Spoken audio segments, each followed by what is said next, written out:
Call tonight's meeting to order. If you would, please stand and join me in the pledge. I pledge allegiance to the flag of the United States of America and to the republic for which it stands, one nation, under God, indivisible, with liberty and justice for all.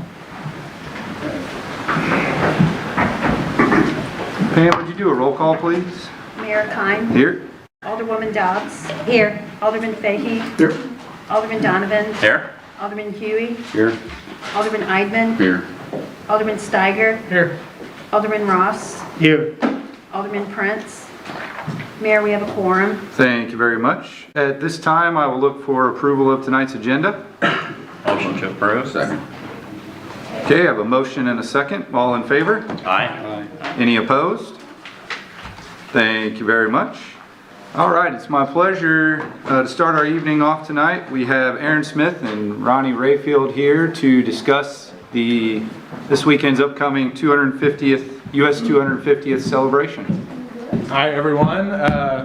Obviously, I came dressed up to talk about the US 250. I want to start by thanking the National Park Service, the State Historic Site, and French Colonial America for all the work they've done to create some activities for this weekend in conjunction with what Mr. Rayfield has put together down at Jeu de Fête Park.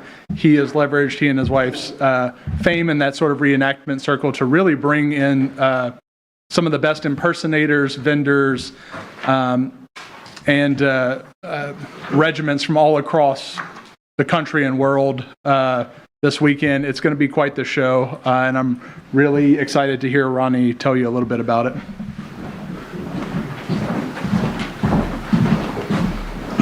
Thank you guys for having me here. And first, I'd like to apologize for not coming here sooner. I'm from Bloomsdale, the north end of the county. We don't have such nice proceeding methods for events. So I'd like to apologize for not coming here to you sooner. Like Aaron said, we have a massive event that we have put together. There's people from all over the country, even as far as Puerto Rico. There's a handful of a small Spanish unit coming here. The 250th is upon us, and it lasts for all the way till about 2031. But 1776 is the most important, so this is 2026. So we really wanted to hit this with a big bang. And it's also the 246th anniversary of the Battle of Fort San Carlos, which 60 men from our county here in St. Genevieve fought in St. Louis in 1780. So it's a 2-in-1 event, 250th, and a commemoration for that. We have the Sons of the American Revolution, the SAR, coming down. They're going to mark the graves in the cemetery and bring recognition to those who are buried there for this. And like Aaron said, we have some of the best impersonators. We have General Washington, the gentleman who actually does it at George Washington's house in Mount Vernon, coming here with his lovely wife who does Martha. We've got Thomas Jefferson from Virginia. We've got Benjamin Franklin coming. We've got the governor of these Louisiana Spanish territories in the Rev War period, Don Bernardo Galvez. He is coming here. And we have a local gentleman who plays our Lafayette. So those are some top-notch people that we have for people to interact with. Ask George Washington about his wooden teeth or his obsession with chocolate, or maybe Thomas Jefferson's macaroni press obsession, or his obsession with ice cream, or Ben Franklin's lightning rods. I wouldn't ask about his flexible catheters, but he did also invent the odometer, which is actually pretty cool. But there's lots of great things. We have a 6-foot-long Declaration of Independence that Thomas Jefferson is going to read off and invite not just children, but all the visitors. There's 6 foot for you to sign. So hopefully we can get 3,000, 4,000 visitors to sign it. I'm estimating up to about 5,000 people coming for this event.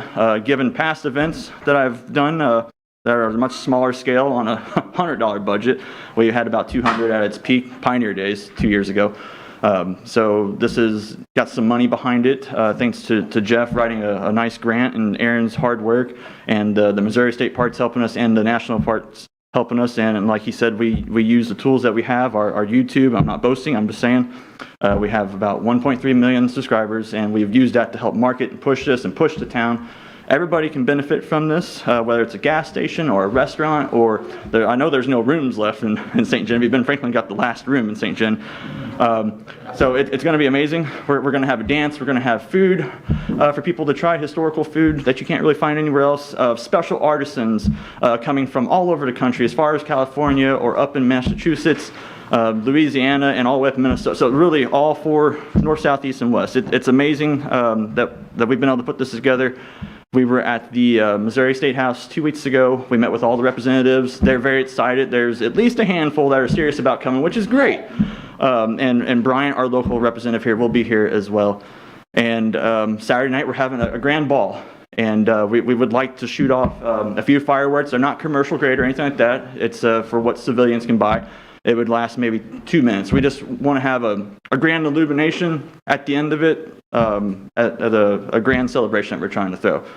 And if you guys have any questions about it, I'd be happy to answer them the best I can. I saw they're already setting up down there. I saw just today they've already set up some of their encampment and merchant tents and things like that. Yes, sir. They started setting up today, and they'll be setting up all through tomorrow, and it's going to be crazy tomorrow. Everybody's showing up on the last day of the setup, but it should be jam-packed down there. I have told them I want it to look like a slum, so it looks like a little village we got going on down there. So we've got Spanish representation, we've got local militia representation, we've got some Virginians coming, some American representation. We've also got some Native Americans coming and some British. So we've got all the powerhouse players for the Revolutionary War. And we also have a horse wagon that is going to circle or make a figure eight, per se, free for people to jump on to go to the next little station or the next historic house. And that's only on Saturday, the horses. I guess that pretty much covers it all. I apologize. It's been a long day driving states and everything out in the heat. So if you have any questions, I'll be over there, I guess. Thank you, Ronnie. Thanks for all your work. Thank you. Appreciate it. All right. Next up tonight, we will move along to our city administrator's report. You have an updated report at your seat. I just want to cover a few things. Sent an updated budget calendar on May 16th that includes the June 11th work session we discussed a couple weeks ago. There's an update there on the McBride subdivision. They are still working on an agreement with MLC for the surface rights, and we got our comments back on the infrastructure plans earlier this week and sent those to McBride and their engineers on today. So things are moving along there. Under number 4, we established 3 committees about a month ago. The third and final committee met a couple days ago and recommended, that was the Solid Waste Services Committee, that we bring their recommendation to a work session and discuss it, and I will craft a short survey and share that out citywide within the next month. So that'll be in a work session, probably not the next one, but either late June or early July. Last but not least, I forwarded you all an email yesterday from /, so they'll begin their next quarterly awareness training campaign on June 1st, and everyone with a city email gets that campaign, so you will receive that next month. That's all I have. Great. Any questions for David regarding his report? Okay. Thank you very much. I'll move along to some staff reports tonight. First up, we have Erica Bogenpole from Alliance Water. Good evening. Good evening. Mr. Corey is on a cruise right now, so you get me tonight. Be sure to give him a really hard time when he returns. You don't want him to be too relaxed. Say what? You guys treat salt water too? Nope, not yet. We're safe in the Midwest from having to deal with that. There you go. So I'm going to do my best to answer any questions you have about his report, but just going through it, some things to call your attention to. And Bob, I wouldn't be surprised if you're going to ask this question about water loss. It is higher than we'd like to see, and that's not necessarily a concern on any given month for it to go above that 10%, but when your annual starts getting to that 10%, that's when it becomes an issue. But sitting at 12 for 1 month is not a concern. On the water treatment side, there's a reference to the Parkwood Drive water line. We did some additional potholing there and found that is actually looped in, so that's good news. We still need to find a valve, but we are not going to have to tie those lines together. That loop already exists. Let's see. I know that Jokers has been keeping us busy out on LaHaye Street with that water line project. We met with Midwest Infrastructure to get pricing on manhole rehab, so there'll be more to come on that, what those prices are, and that's looking to be several months out still, but that's desperately needed work. And the other thing I wanted to mention within parks is if anyone hasn't been to Valley Springs lately, that trail is about 75% complete. It's looking good, and we're excited to get that wrapped up. That's been a long time coming.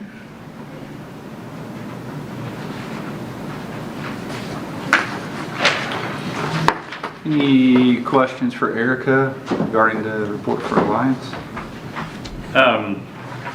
Your production here says 20,970,000 gallons.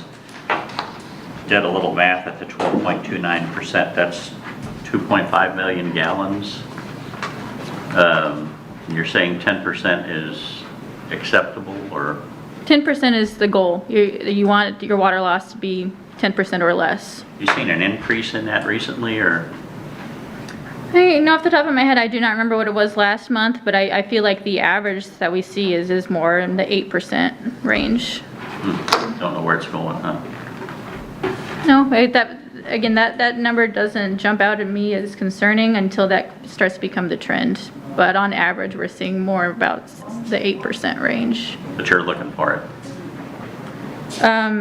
Not necessarily, no. Again, that doesn't have me concerned. I haven't seen a trend that would trigger any additional looking for water loss, no. Just thinking about all the cost involved, in 12%, loss and stuff, that's gotta be a pretty big amount of money, though.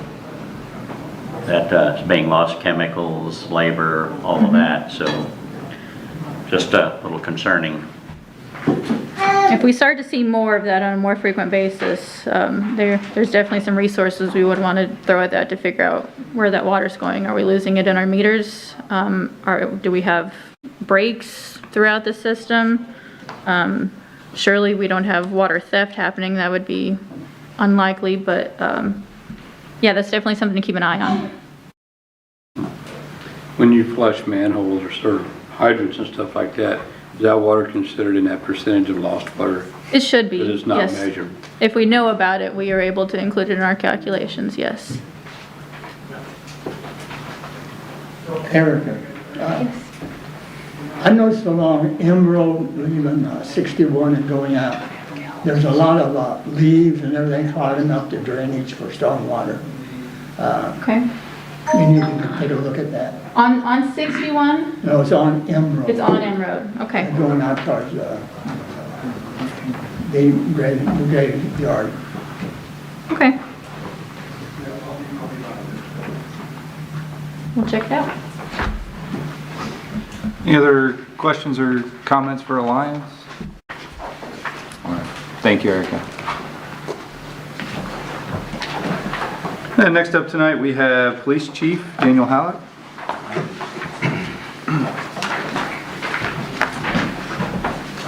Good evening. Everybody has a copy of my report. Don't really have a whole lot.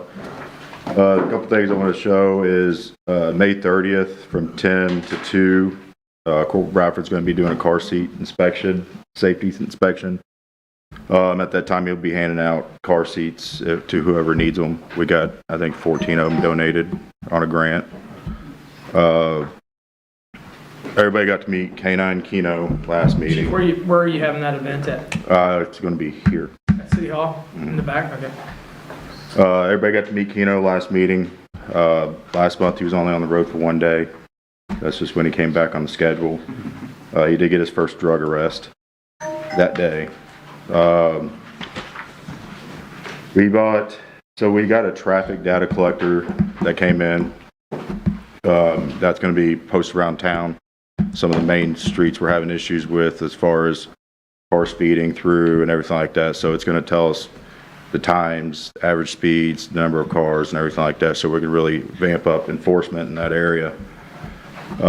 Through grant funds, we bought a simulator for the PD. So we'll be doing some like indoor shooting scenarios and stuff like that. It's just better their training. And I kind of want to give a little praise to my officers because they're busy. They stay very busy. You can see all the traffic stops they do, the drug arrests they do. Last night they got another good drug arrest. Got over an ounce of meth and some fentanyl here in town. So I know they don't get a lot of praise, but I'm here to give them some praise. So that's all I got. You mentioned this device that you're going to be putting out that you got. So what exactly is that? It's a data collector. So we hang it up and we'll leave it there for say a week, and it'll tell us how many cars are coming through that street, how fast they're going. So we'll get average speeds, the times of day that it's all going through. You know, we get a lot of complaints in different neighborhoods of cars speeding through the neighborhoods. So right now we got one. We're actually getting ready to put it up tomorrow. We're going to do a test run with it, get all the bugs worked out. But we'll be able to move it around. So, you know, if you have a concern in the neighborhood, we can move it, put it over there, let it run for a week, see what's going on. If it's a big problem, then obviously we're going to be out there enforcing. But we can get that data and I could show it to you, you know, hey, you know, no, we don't have that many speeders. This is the average speeds. This is the time, how many cars are going through there. So then you'll know what's going on. But does it actually identify that particular speeder, or does it just tells you how many? Yeah, it gives you, it just lets you know. I mean, you can get on there and do some live feed, but you go through an app and everything. It starts costing money to do all that. But if it does good, then we plan on probably getting another one. Then we have two to run around and put it all around town so we know where our problem areas are. Yeah, I'll be talking to you the first day of school. Oh yeah. Well, we've already got plans for that. Right, good, thank you. Yeah. These are similar to what we've had to borrow from RPC. Right. But Chief, through a grant, was able to purchase one for ourselves. Good deal.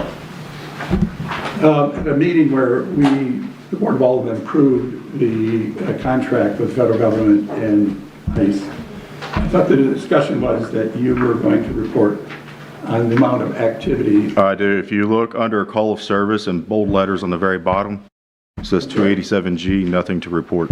I'm sorry, where is it? Very front page, calls of service, at the very bottom. First page. I put it in bold letters so anybody can see it. 287G, I see. That's right. Right.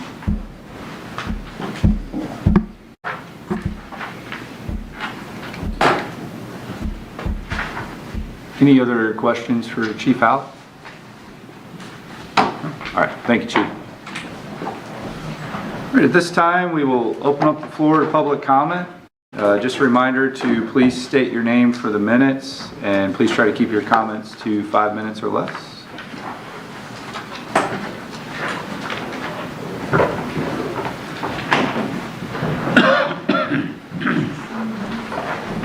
Hi, I'm Darwin Muzzy, resident of St. Genevieve, and just wanted to relate a little story about my friend. I gave him a call today.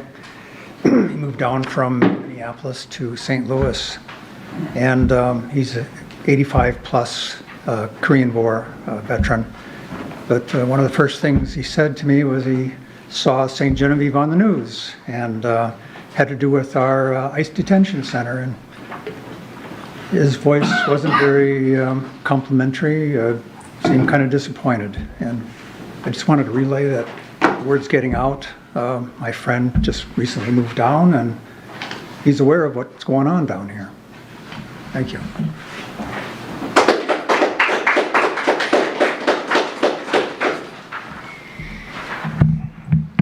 Hi, my name's Mike Stoll, resident of this county, and I want to particularly address the liberals, Democrats who have been attending these meetings, and I just hate seeing how misguided you have been. Your leader, your ex-leader I should say, President Biden, will go down in history as probably the worst president ever. You can complain how many child rapists, murderers, thieves that we have in our St. County jail, but if Biden wouldn't have let the 30 million people into this country illegally, we wouldn't have to be dealing with it in the first place.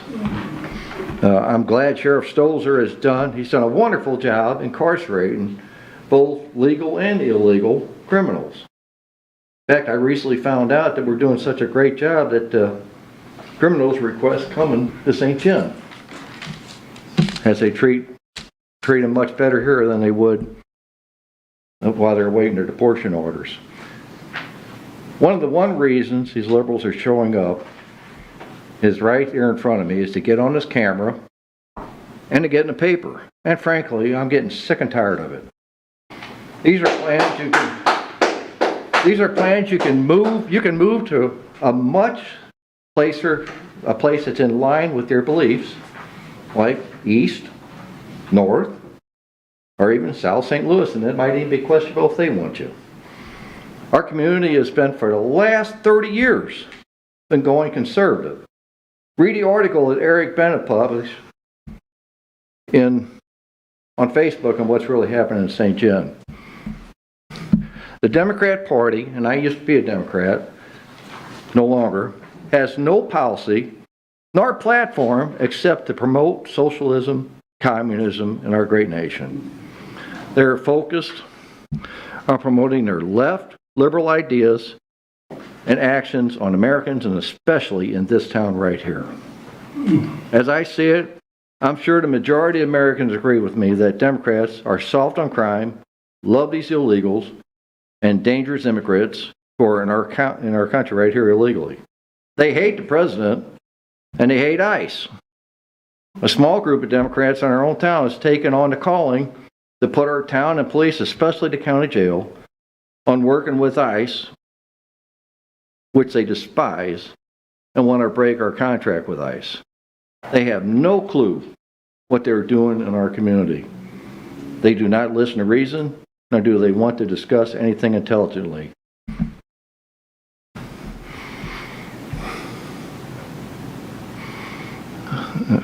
Excuse me, I lost my place.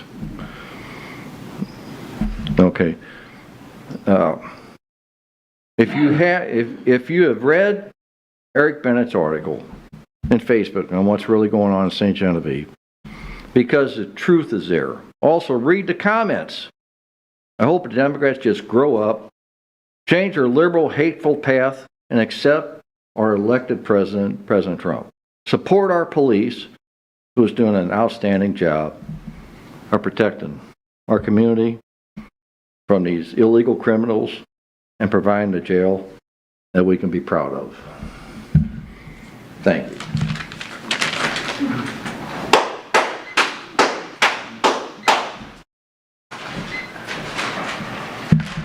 Good evening. My name is Jeff Giuliano. I'm the Executive Director of French Colonial America. And one of the things that, there's a lot of history things going on right now besides the 250th, which we're involved with, is also that we recently opened the Francois Vaillet Fille, or Francois Vaillet II's house. Some of you may remember it as the Sex Hours old house on Gabourey. Underneath that little Victorian house, there's a 1790s vertical timber house that was part of the Commandant's house at the time. And we did the ribbon cutting this last weekend during the 250th. It's going to open to the public. Part of what makes things work for us here is our partnerships and the collaboration, and one of our most important partners is City of St. Genevieve. It's you folks and the different departments and all of the people who make the city work. And we had invited Mayor Keim to come and say some words, I think appropriately so. As I say, vital partner with the city. And the mayor had a previous commitment, unfortunately couldn't make it. I wish you had. I think you would have had fun. But we did get the city administrator, David Bova, was kind enough to come. He and Mrs. Bova attended and went through the house, and David gave a really, really excellent speech as part of the ribbon cutting ceremony. Very thoughtful, very well informed. And I just wanted to come here and say thank you. Thank you for allowing a substitute for the mayor. Well, next time. You got it, man. Thank you, Jeff.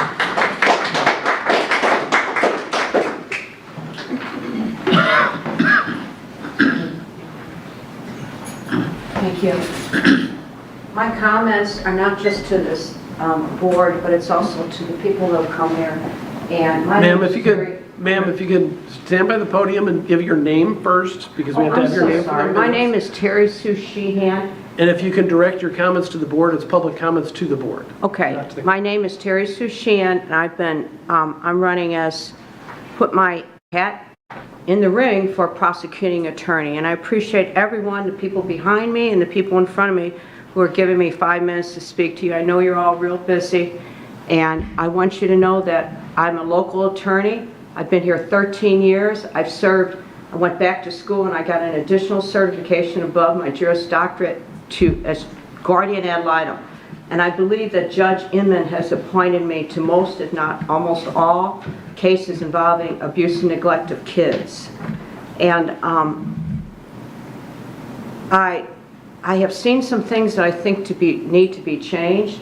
I think some of these molesters need to be prosecuted. They're tough cases, but I've done so much of this. I've done thousands of these things, and I'd like a chance to be able to be prosecuting attorney so I can work on it.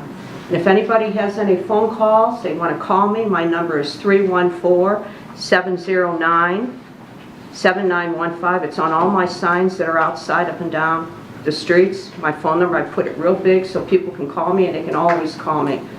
I've never been a politician before. It's the first time stepping out of working with criminals or with kids, which is a big thing. But I went into kids because I couldn't stand what I was seeing. I did that 13 years ago. I have served on, I think, every order of protection, child protection case in this county for about 13 years free. I volunteered on all those because they're so important. The county doesn't pay me. Parents have to, and they don't have the money, so I just did it free. That's just something I've been doing. I'm not asking nor accepting any campaign contributions. I'm paying my own way on this.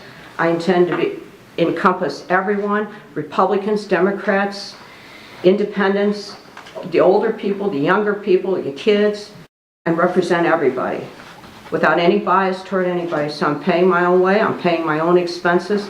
And although many people have offered campaign contributions. Like I said, I'm refusing all, but thank you for, the people who have offered them.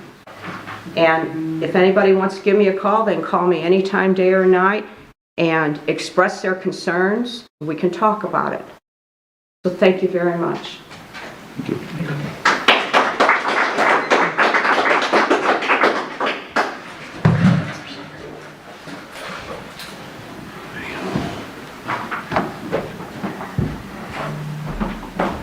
Hi everyone. That's on or not. My name's Heidi Walker. Thank you again everyone for all your hard work. I really appreciate it. And I really appreciate you letting us come here and exercise our First Amendment rights and just let us tell you how we, view all these things that are going on. And I'm not here as a Democrat. I'm only here, and I only come here because I've heard the stories from the people at the detention center, the ICE detainees, and how they're suffering and how their families are suffering. That is my only agenda, okay, is to speak out for them. I'm not on a political kick. I really am not. And so I just wanted to offer the idea out there.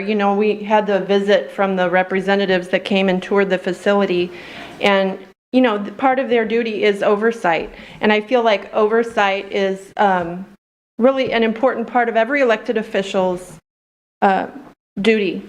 So I had requested that Bryant Wolfen, if people aren't happy with what those two representatives had to say and their perspectives, maybe someone like Bryant Wolfen could come and tour the facility and give his perspective. Or maybe some of you guys might have that opportunity. I don't even know if it's allowed or not, honestly, but as elected officials, maybe I think the more information we have and the more transparency we have, the better. So I just wanted to put that out there. But thank you again.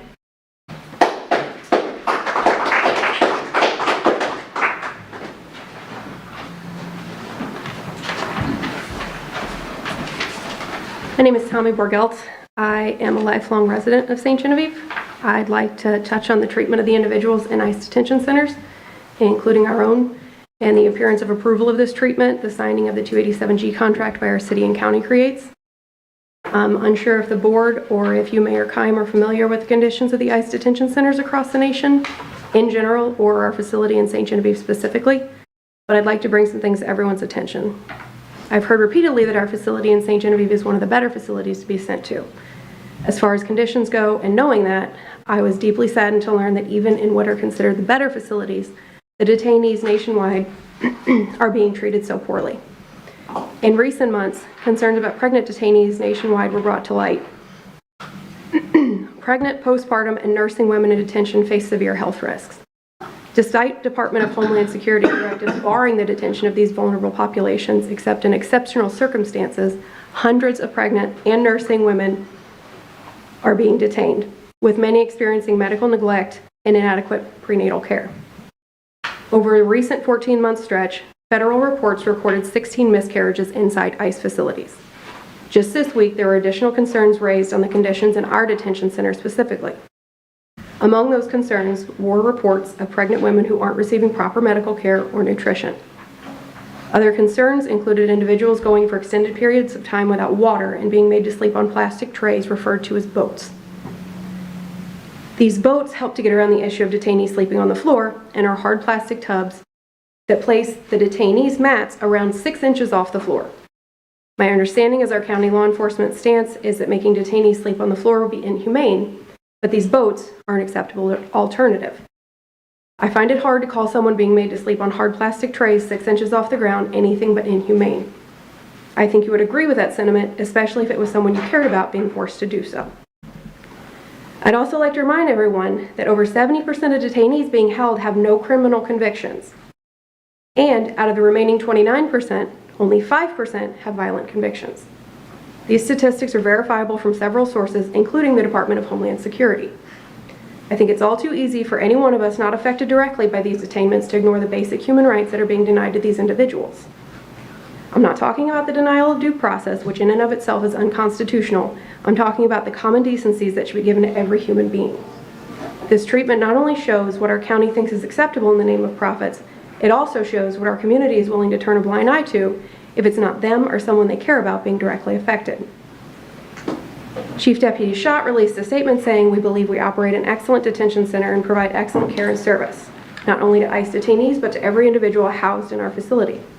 I don't consider being denied proper medical care, nutrition, adequate access to water, or a bed to sleep in excellent care and service."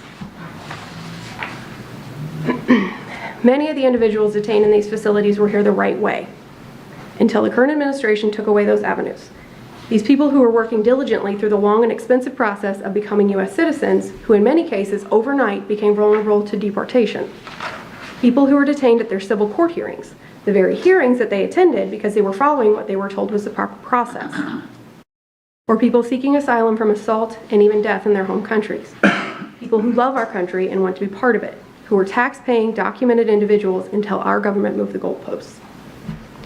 In 2024, there were 11 deaths reported in ICE detention centers. In 2025, there were between 31 and 33, making it the highest number of deaths in over 2 decades. So far in 2026, there have been 17 deaths in just the first 4 months. This puts us on track to exceed 100 plus deaths and means someone dies roughly every 4 to 6 days. Experts say a majority of the 51 deaths that have occurred since January of 2025 were from natural causes, and many would have been preventable with timely medical care. The reports of these deaths highlight an increase due to medical neglect, inadequate care, and suicide. At least 10 detainees have died by suicide in just the last 14 months, 7 of which happened since October, more than any other fiscal year in the agency's history. ICE normally records 1 or none annually.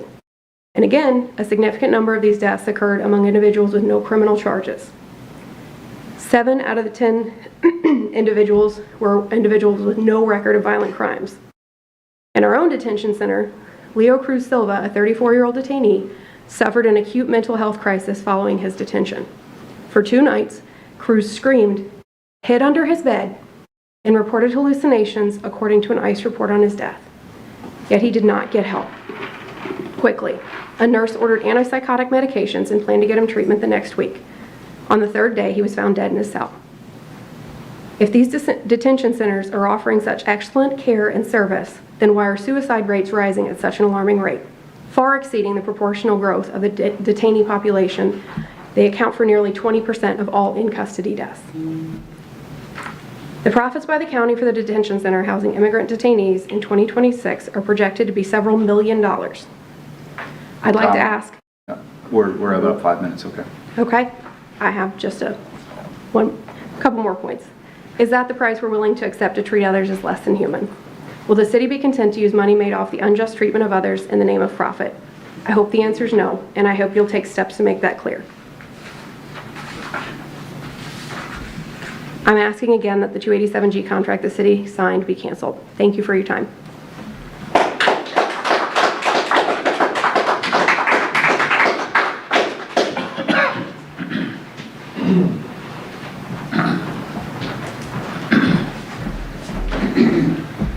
Good evening. As you all probably know, my name's Asa Lemons, and I'm a tax-paying resident of St. Genevieve. I've grown up here my entire life, and I love St. Genevieve. It's made me into the man I am today. First off, before I start, I just wanted to applaud the city for continuing to mention that we residents are speaking here in your meeting minutes. I was not aware that this was a bar for success in St. Genevieve until I saw that in the May 11th St. Genevieve County Commission minutes that a nearly 30-minute conversation with a constituent in a public meeting, primarily regarding the county's transparency of all topics, was completely erased from the public record. Those meetings are not recorded. They functionally just erase that concerned citizen and our words from the public record. We're all here, for the most part, St. Genevieve County residents, both myself, all the wonderful people behind me, and you guys as well. I say all this because I hope this scares you guys just as much as it scares myself, the audacity of it all. I just wanted to applaud you guys for continuing to record and document your meetings accurately and transparently. Now on to the 287G contract. I noticed in the new St. Genevieve Police Department FAQ, there were rather notably 6 different questions regarding the differentiation of the city and the county. I don't disagree, obviously, and I understand your frustration with the potential conflation. I mean, hell, I wouldn't want to be associated with some of the horrors and inhumanities that go on across this nation in ICE detention facilities. But do you ever ponder why this conflation happens so much? Because, in my opinion, I think it's because whenever we residents hear that our city police department has a contract with ICE, oftentimes they don't particularly care about the nuances that our contract does have a per-person incentive structure, or the fact that it's not using taxpayer dollars directly, or that it can hypothetically be terminated in the future.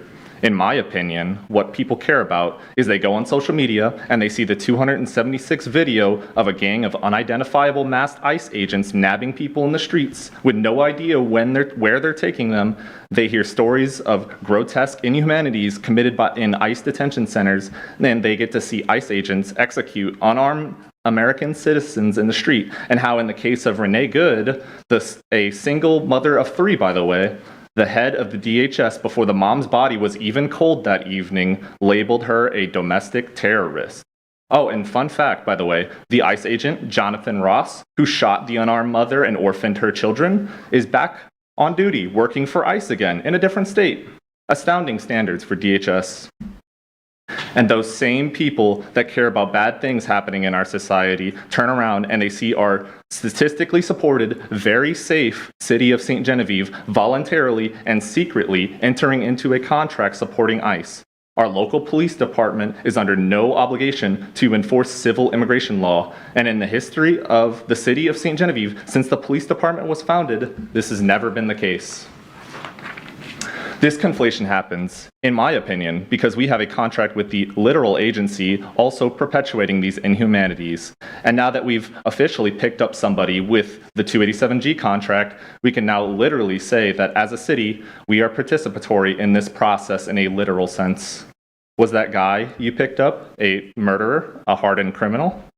I'm sure you all heard about the 2 U.S. House representatives that visited our county detention center presumably also the literal detention center this 287G contract sent that person over to, about how both representatives and the detainees inside as well spoke on there being overcrowding issues, and that these detainees sleep on plastic trays inches off the floor in rooms as dense as 48 people, and they spoke on lacking medical treatment for sick people, and last but not least, the insufficient prenatal treatment for pregnant women.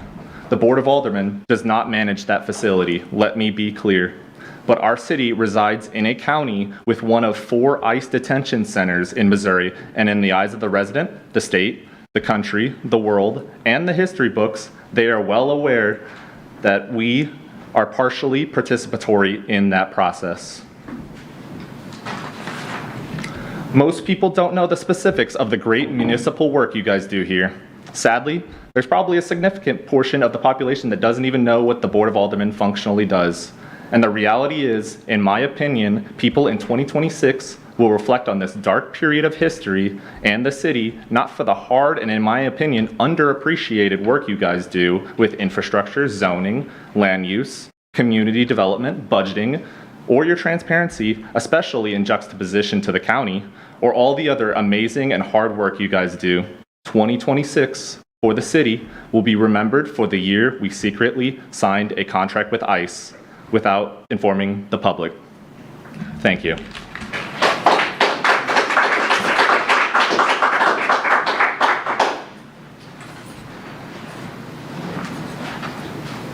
Any other public comment?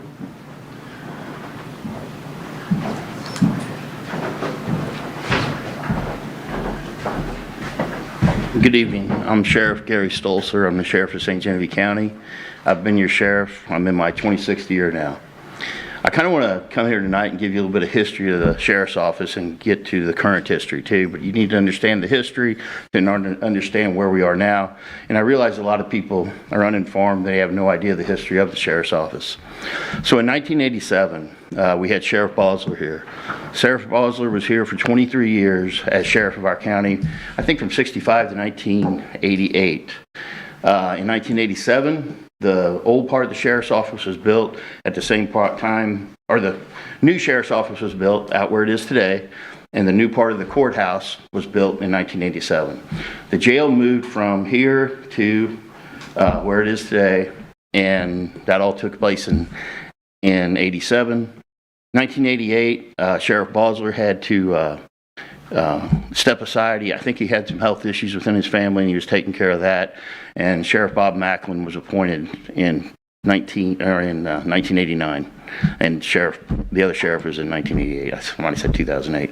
But so anyway, after that, the commissioners in 1992 were approached by the federal government, and the federal government offered the commission $1 million to add on to our jail. At that time, they had no place to house any U.S. Marshals, and they came to our county asking if we would do it.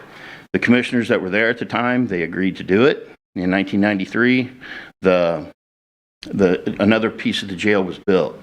In 1988, you could hold about 30 inmates. After they were done, you could hold about 120 after that $1 million was given to the county. So the seed that was planted in 1993, I don't think the commissioners then could ever imagine what that's created and what good it has done for the county. So those commissioners need to be applauded for what they did then, because if they wouldn't have done it, our county would be in a world of hurt, and our law enforcement here would be like every other third-class county in this state, well falling behind what they should be paying their people, and we just wouldn't have much, folks, I'm telling you. Go visit and study every third-class county in the state of Missouri, and come back with that and tell me to see what you got now. So I'll move on with history. And I'm going to say a little bit about my family. My grandparents, my wife's, our great-grandparents were all from here. We're from here. We raised our family here. Andrea and I, our wedding anniversary is June 1st, 35 years. I always say she's a lucky woman, but honestly, I'm the lucky guy. We have a deep sense of family and community. We raised 2 kids. Me and Andrea graduated from Valley. Our kids graduated from St. Gen. My son is a first lieutenant in the United States Marines. He graduated the Naval Academy. He went through St. John High School. I think we got a great education there.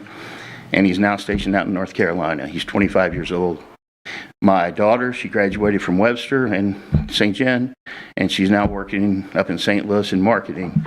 And she married a young man from here. His name's Nick Colburn, one of the greatest guys that I think St. Genevieve ever created, and we're very happy to have him in our family. I don't get up and talk much, and I don't get out much because that's just me. I'm kind of a strange politician because I'm probably a little bit of an introvert, and I don't politic much. So in 1997, me and my wife, I grew up a carpenter's son, or a contractor's son, and I was a carpenter till my mid-20s. And in 1993, same year the jail was built, me and my wife built the St. Genevieve Dairy Queen in 32 and 55. And in 94, we opened one up in Grandpa Pigeon's.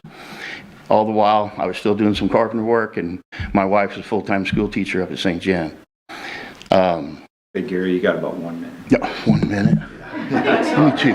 Sorry. So I'm going to fast forward a lot then. Anyway, I just wanted to give you a sense of our family and what this community means to us. But I became sheriff in 2001. 2005, we were able to pass the sales tax here, which was very hard after several times.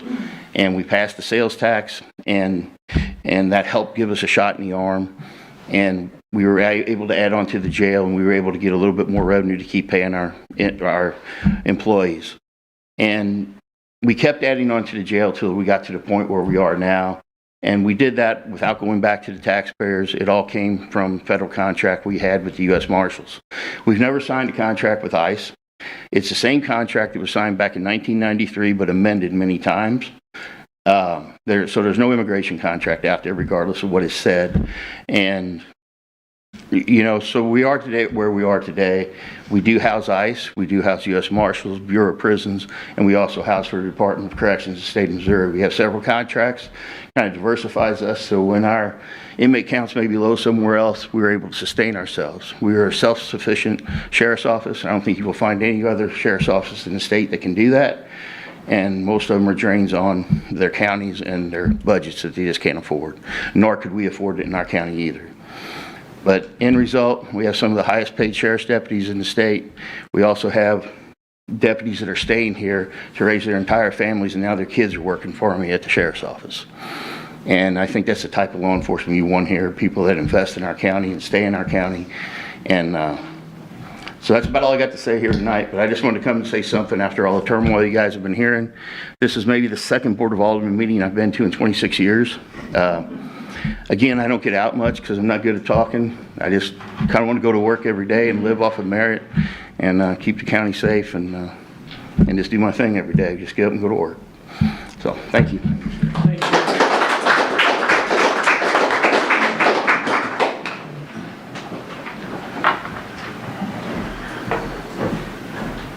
Good evening, everybody.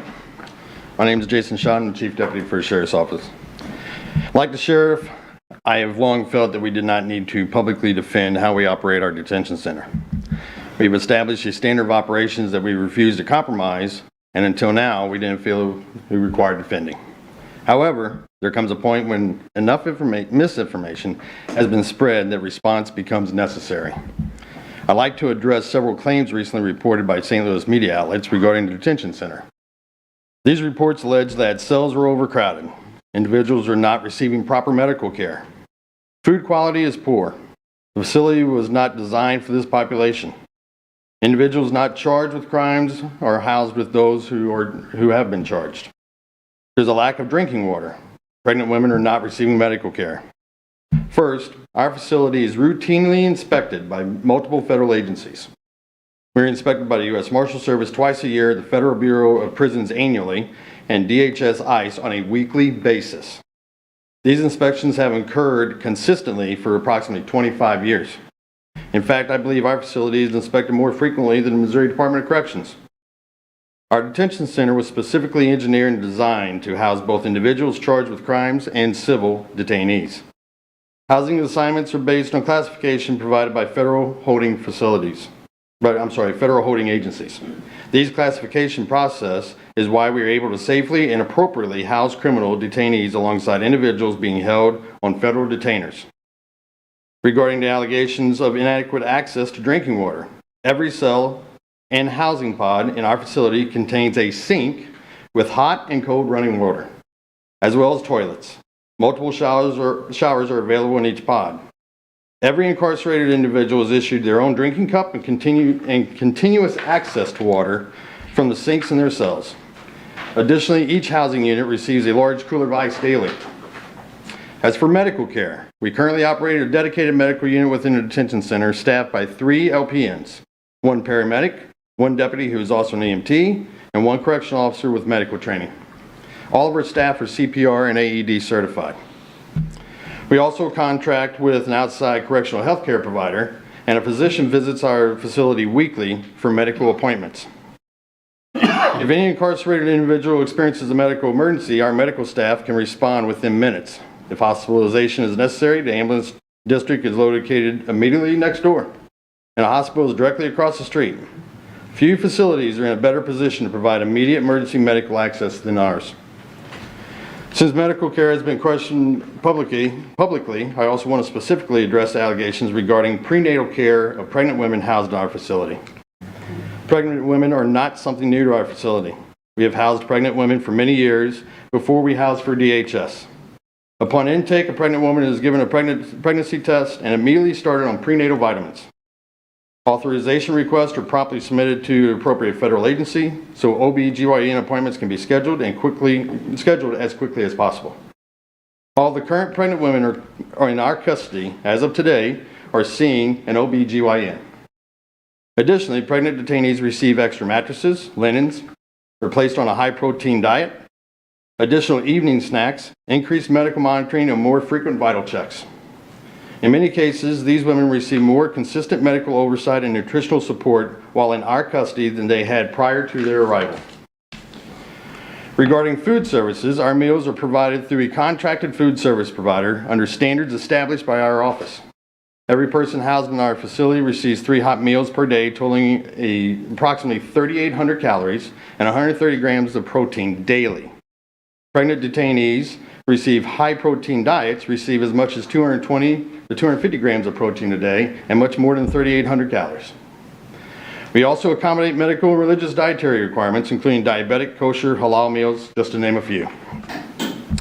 Everything I outlined tonight was explained and shown during the recent facility tours conducted just days ago. Unfortunately, during the press conference that followed, none of those facts were shared with the public. I stand firmly behind this statement in our detention center. I refuse to allow a 1-hour visit and a distorted press conference and people who do not have firsthand knowledge to simply regurgitate what they hear from politicians and media to define who we are and question the level of professionalism and care we provide. Let's see if they regurgitate the facts now. Thank you.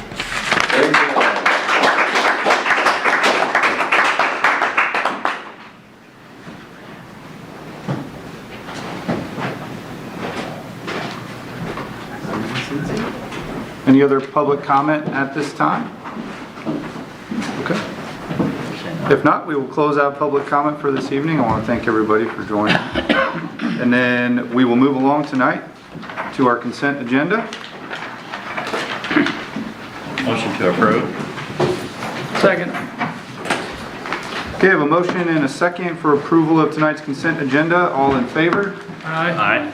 Any opposed? Okay, thank you very much. Now at this time, the Mayor and Board of Aldermen will hold a public hearing at which time citizens may be heard on the proposed water sewer rates to be set by the Board of Aldermen. We will open this public hearing at 6:53. I'm going to read to you the proposed water rates and changes. Currently, for the fiscal year 2026, these are water rates specifically. Our water rate minimum is set at $12.50. Operating and maintenance of $6.91 per 1,000 gallons. For the fiscal year of 2027, the proposed increase is 4%, which which would take the minimum up to $13 and the operating maintenance to $7.18 per 1,000 gallons. My apologies, I should have clarified. So that was within the city limits. Moving on to water rates outside of the city limits. This would be users connected to city water outside of our city limits. Current fiscal year of 2026, that minimum is set at $18.75 with an operating maintenance of $10.37 per 1,000 gallons. The proposed increase for 2027 is also 4%. That would make the minimum $19.50. And the operating maintenance $10.78 per 1,000 gallons. Moving along to sewer rates within the city limits, current fiscal year of 2026, the minimum is $12.02 with operating maintenance of $7.55 per 1,000 gallons. The proposed increase is also 4% for the fiscal year 2027. That would take the minimum to $12.50 and $7.85 per 1,000 gallons. And then finally, for sewer customers outside of the city limits, current fiscal year of 2026, that minimum is set at $18.02 with $11.33 per 1,000 gallons for operating and maintenance. So also a 4% increase, taking the minimum to $18.74 and the operating maintenance to $11.78 per 1,000 gallons for the fiscal year 2027. Any discussion at this time?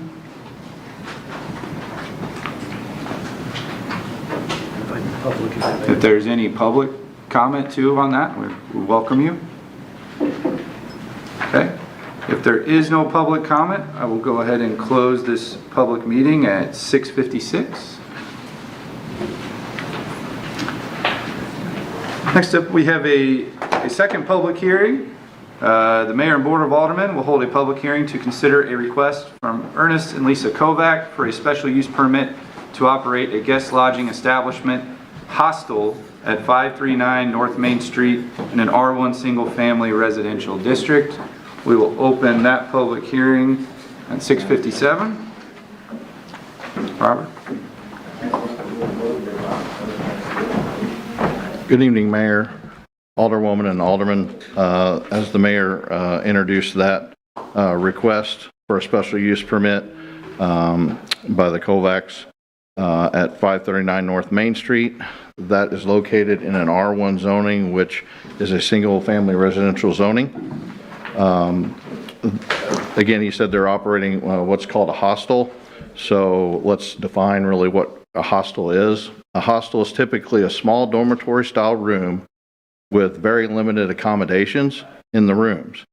These rooms are used for short-term rentals, usually like 1 or 2 days, or maybe even overnight, for those that come and go visit our community and just want to stay overnight and then be here the next morning. A room typically consists of a bed, couch, chair, TV, mini fridge, and possibly a microwave. There's no cooking facilities in these rooms. The bathroom facilities, in this case and in most hostels, are kind of communal, if you will. So in this case, there'll be a full bath on the second floor where all the rooms are located, and there'll be a half bath near the entry level on the main floor, so on the first floor. The request was made on 4/23 of this year. Staff, which includes the police chief, fire chief, and myself, reviewed the submittal and approved it to go to planning and zoning on 4/27. The case went before planning and zoning on May 7th of this year and was approved to move before you guys tonight unanimously. The notice for the planning and zoning meeting and this public hearing tonight were posted in the paper for the required 2 times posting prior to tonight's meeting, and surrounding property owners on this property were all identified and sent notification letters for both meetings as well. To this date, we've received no complaints or issues concerning this request before you tonight. If anyone has any questions for me, I'll be more than glad to take them, and I see that Ernest is here. It looks like Lisa is not. So if there's any questions about that, feel free to ask and we'll get the questions answered for you. I got one and stuff. This is in an area where there was flood buyout property on, I guess, on two sides of it. How does that affect, this, because there's not actual property owners? I guess the city owns that property next to it. The cities do, but there's property owners on the backside and across the street. So if you take the street and the railroad tracks out of it, so when you notify people, you have to take the streets out and you jump across the street. So those people got notification as well. That property across there is actually split up into several properties. Looks like one large field, but it's split up into several properties, so they were all notified. So that doesn't have any effect on the city's ownership of those? No. Vacant? No. And how many rooms are you talking about in there? How many rooms? Come up or no?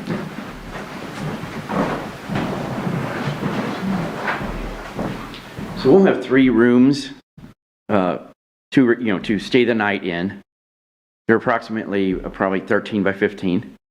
Same accommodations as he said. There won't be a microwave in the rooms. It's very limited, as he said. Microwave in the lobby. That's it. A couple Keurigs, a water machine, and a microwave. We wanted them to come at a cheap rate and spend their money in town with the vendors, with the restaurants, with all the events going on. We don't think you should have to be rich to come to St. John, because some of these B&Bs are pricey. And we just want to make it for everybody. We're not going to get rich, but I'll have a nice retirement egg after your blessing. So. There will be available parking, so outside of the main street, but with only 3 rooms, we're not going to have that much traffic. So that will also be limited. I think as a Board of Aldermen, and I'm not referring to this property, at some point we have to have a discussion of what direction are we going to go, that every vacant house or apartment that comes up is increasingly turned to a B&B or Airbnb. And the amount of available housing for families who want to rent and stay in the city goes down every year. Because we're filling it with busy, all for tourism, busy on the weekends, nobody here during the week. People don't go to the grocery store, they don't send their kids to our school. And we are letting the whole market decide what kind of a town we're going to become. I would think we should have a discussion and say what percentage of our available housing is going to be for out-of-town renters as opposed to people from St. Genevieve. I don't know what session we do that in or how we do that. Or is that something we can even limit? There are many cities in the state of Missouri that have said we've got plenty of Airbnbs and let's limit it at this, and so that we have more rental housing available. Agreed. But I might add there are 0 hostels between St. Louis and Cape. Okay. And the cyclists love the hostels. We have the gravel race. We have a few things that with the cyclists, but that's it. Cyclists are going to bring a good tax income to St. Gen with this hostel. I'm not going to be buying any more properties, I can guarantee you that. It's too much work. But the hostel is a good thing for the cyclists, which is going to bring in more revenue for the local businesses and the town. So the fact that this is just one room, this hostel concept differentiates from an Airbnb or? Correct. An Airbnb would have cooking, a refrigerator, private bathroom. The rate is about triple what we're going to be charging. So, not everybody, like I said, can afford to go to a B&B. They're nice. The B&Bs are great. But somebody on a budget wants to visit St. John and frequent the restaurants and the stores. I think this is an opportunity for them to do that. Any other questions? Ernest?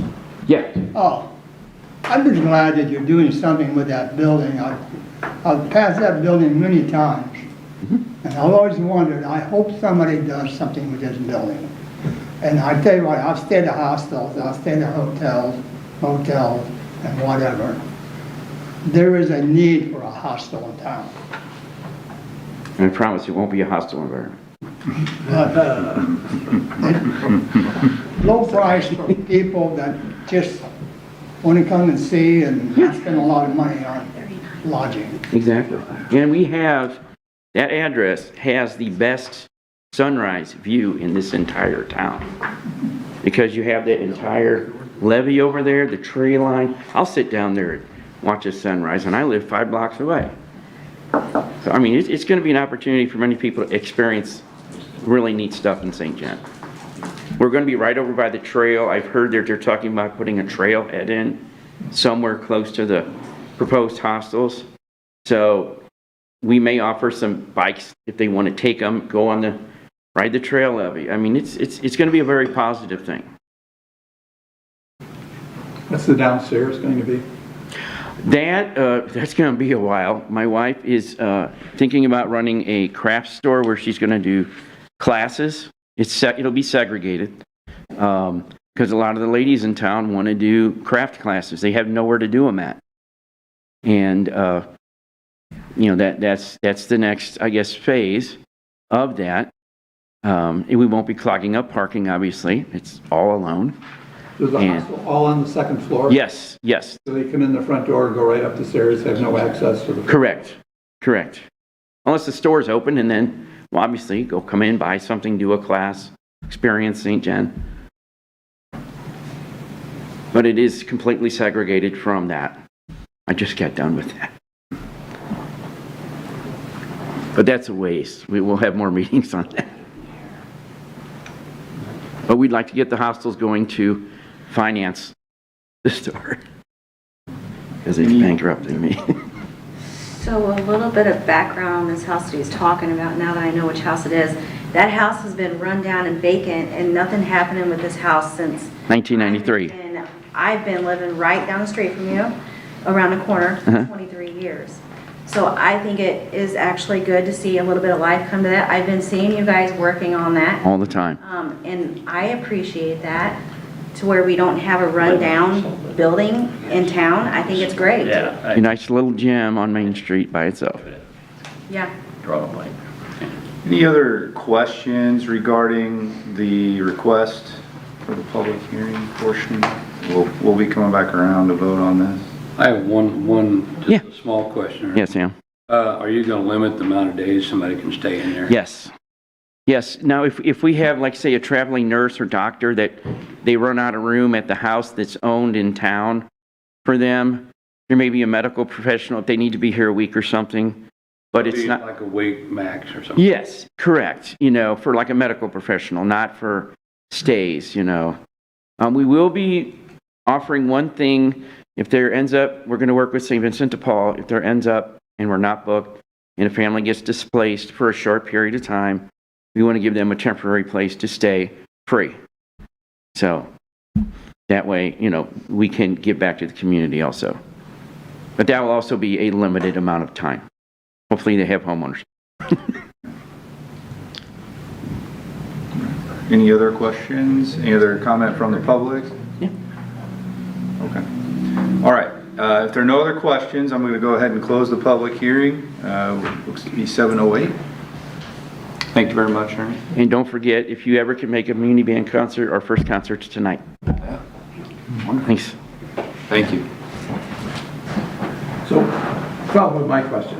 Are we ever going to have a discussion about this, or we just kind of go along, let capital can decide how many Airbnbs we're going to have? We can certainly add it to a future work session. We've had the conversation before when I was in Robert's role that we were going to let, like you mentioned, capitalism dictate how many there are, and they were, I don't know, peaking. So we had around 26, 27, 28 rooms available. Some have shut down, so it's come back down to about 24, 25 in the city limits is all I'm talking about. Where's so this number 40 that I keep hearing? Does that include the county? Maybe. That is something we can take before planning and zoning, and planning and zoning can work on a recommendation, and, you know, I can do research and then present that to planning and zoning and let them do their functionality and then bring something to you all before a work session if you would like. Sounds good. Let's go ahead and consider that, and then let's move along. We do have one more public hearing night tonight. At this time, the Mayor and Board of Aldermen will hold a public hearing to consider a request from Loren Odenwald for a special use permit to operate a guest lodging room Airbnb at 996 Market Street in an R2 residential district. We will open the public hearing at 7:10. Go ahead. And this particular request, unlike the one you just heard, it will have 2 units, and the units in this case are fully functional with cooking facilities and restrooms and multiple bedrooms. They'll be separated by floors, so you'll have an upper floor and a lower or main level floor.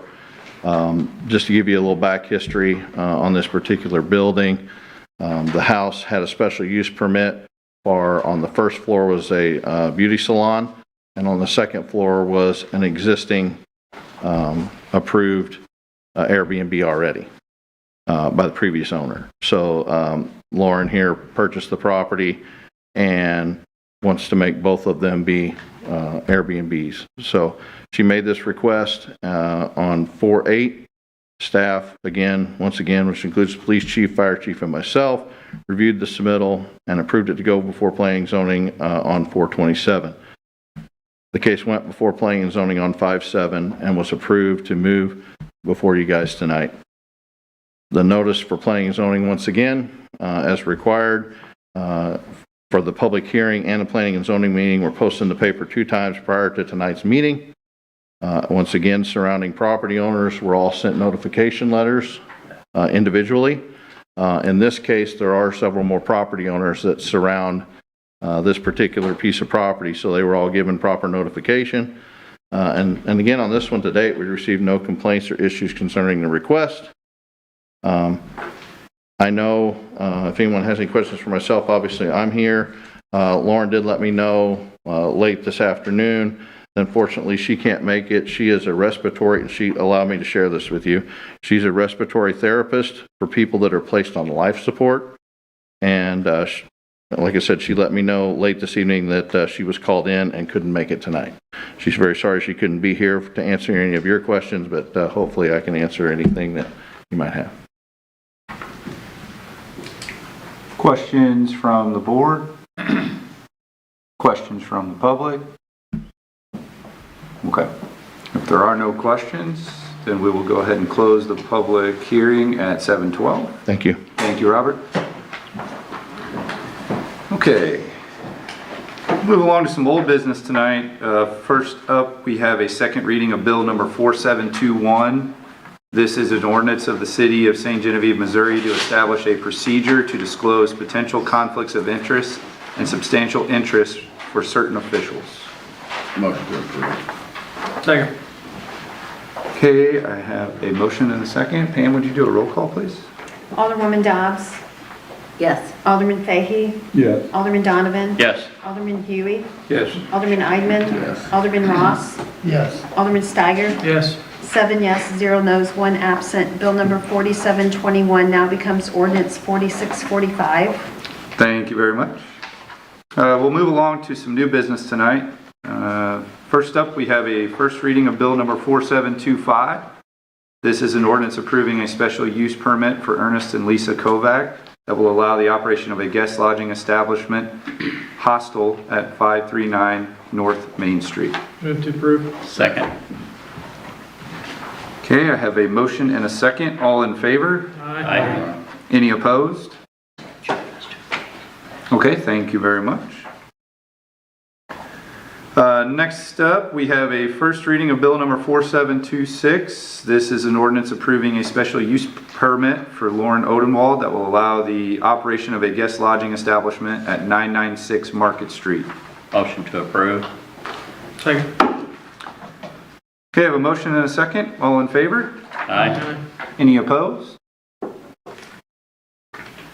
Now, is she requesting a second reading? Second reading? Let me answer that real quick. Sorry about that. So yes, again, when I explained during the public hearing, the upper unit was already there and in place. They've got the second or the first floor already taken care of, so she is operationally ready to go. From our standpoint, as soon as she gets everything taken care of with her licensing and all that side of things, So as soon as it's approved, she's ready to go and get things open. Unfortunately, we couldn't make it happen any quicker, farther than what we're doing right now. Otherwise, we'd have some rooms for Benjamin Franklin to stay in, or whoever it was that's coming to town. So she made that request, and we're honoring her request tonight. So thank you. Motion for a second reading of bill number 4726. Okay. Mayor, I mean, there's a lot of adjacent property owners, so I'm not going to move forward a second reading. I won't second that motion. Okay. Is there a second to the motion for a second reading of bill number 4726? Okay. If there's not, then we'll fail for a lack of a second there. We'll bring it back at the next meeting. Next up, we have a first reading of bill number 4727. This is an ordinance of the City of St. Genevieve, Missouri, amending Municipal Code Chapter 715, User Charge Systems, specifically Section 715.040, User Charge Rates, subsections A and B, by revising the water use charges. Move to approve. Second. Okay, I have a motion and a second. All in favor? Aye. Any opposed? Thank you very much. Next up is the first reading of bill number 4728. This is an ordinance of the City of St. Genevieve, Missouri, amending Municipal Code Chapter 715, User Charge Systems, specifically Section 715.140, Sewer Charges and Billing, subsection D, by revising the sewer use charges. Motion to approve. Second. Okay, I have a motion and a second. All in favor? Aye. Any opposed? Okay, thank you very much. Next up is a first reading of bill number 4729. This is an ordinance approving a budget amendment to the City of St. Genevieve for the fiscal year 2026 budget relating to the various revenue and expenditure increases. Motion to approve. Second.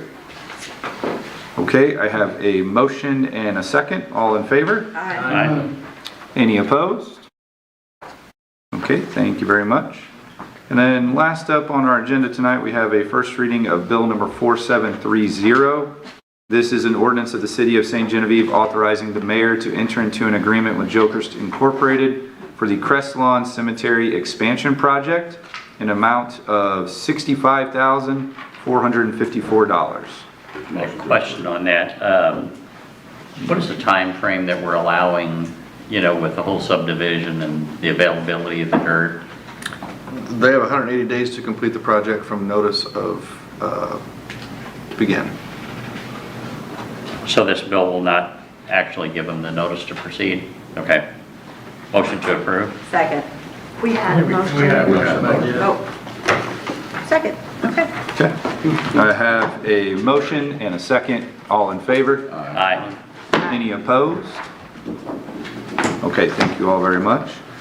That concludes our business on the agenda tonight. Is there any other business to bring forth at this time? I just had a quick comment back to our second reading and stuff. Joe, I understand your reasoning for that. When people make a major investment, I think it's proper that they get to start recuperating that as soon as possible. That's why I made a motion to do that, and I don't see what the big deal is, but anyhow. I think there's a lot of adjacent property owners that might want to have input on it, though. I think it's fair that I'm sorry? They had their time. No, we have first and second reading on it. They've been notified, but they might not be able to make it tonight, and they might not write a letter and try to rely on Uncle Sam to get it here, so I mean. Yeah, that's fine. Yeah, I think we should wait for the public input on that and just see what they think about it. We got half done. I'm sorry? We got half done. Any other good news to talk about, things you want to? Mayor, I'd like to consider changing our agenda for the next meetings. I'd like to maybe consider moving public comments towards the end of the meeting. A lot of times there's people that do make public comments and then they leave right after, and they use our forum, which is fine, it's their right, but I think they ought to be a little more engaged in other city activities, and if they really do want to make a public comment, maybe they ought to participate in the rest of the public business that they're preventing us from getting to. So I'd like to maybe consider moving public comments towards the end of the meeting. I mean, I assume that public comment could be moved. Yeah, you can eliminate it, or you can move it to the end of the agenda. Most cities do it at the beginning, just because people want to be heard, usually, before they have to sit through the boring meeting. But also, But I just find it, No, I'm not arguing. I'm just saying why other cities do it and why we probably haven't. I'm absolutely not arguing in favor of whatever. You can ask whoever you want. So sometimes it's not great to have it at the end because people might be sitting there and they get angry and then they weren't planning on making a comment and then here it comes, So it cuts both ways. But whatever you guys want to do is absolutely appropriate to put it wherever you want on the agenda or not to have it at all. Could be a work session discussion or some kind I of think we can make a discussion. decision now. I mean, I don't think it needs a motion. I think it's just agreement that we move it towards after other business. Well, I'd certainly like to have like a straw poll. Yeah, absolutely. A what? I'm fine with A straw poll, like a vote. Yeah, I think we should keep it at the start. I think it really is inconvenient to anybody who wants to make a public comment. Some meetings end at 7:30, some meetings end at 9 o'clock. If Gary Stolzer sitting here all night waiting to, I think it may be a little irritating at times to hear the public comment, but it's short and we inconvenience every one of them will be sitting here for an hour and a half before they would be able to speak. Like it shuts down free communication.